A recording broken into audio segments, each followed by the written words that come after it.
महाविकास आघाडी सरकारने वीज बिलांचा तसेच शेतकऱ्यांना मदतीच्या बाबतीत सामान्य जनतेचा विश्वासघात केल्याच्या निषेधार्थ भारतीय जनता पार्टीच्या वतीने तालुक्यात मूर्तिजापूर, कुरुम, माना, बपोरीसह ठिकठिकाणी आंदोलने केली। याचाच एक भाग म्हणून मूर्तिजापूर तालुक्यातील कुरुम येथील भाजपाने शेतकऱ्यांच्या वतीने अकोला जिल्हा भाजपाचे ग्रामीण उपाध्यक्ष बाबू देशमुख, कुरुम सर्कल प्रमुख संतोष शिरभाते, तालुका उपाध्यक्ष गजानन ढोरे, कवठा सोपीनाथ सर्कल प्रमुख संदीप ठाकरे तसेच माजी सर्कल प्रमुख राजविलास कोरडे यांच्या नेतृत्वात वीज बिल होळी आंदोलन केले।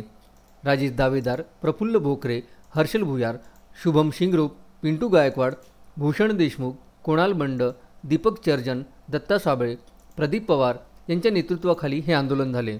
यावेळी वीज बिलांची होळी करून निषेध नोंदवला। तसेच महाविकास आघाडी सरकारने जनतेचा वीज बिलांच्या बाबतीत विश्वासघात केल्याच्या विरोधात घोषणाबाजी करून तीव्र रोष व्यक्त करण्यात आला। यावेळी वीज बिलाची होळी करताना शासनाच्या विरोधात घोषणा देऊन निषेध व्यक्त करण्यात आला। अनेक भाजपा कार्यकर्ते आणि नागरिकांची यावेळी उपस्थित होती। यावेळी माना पोलीस स्टेशनकडून चोख बंदोबस्त लावण्यात आला होता।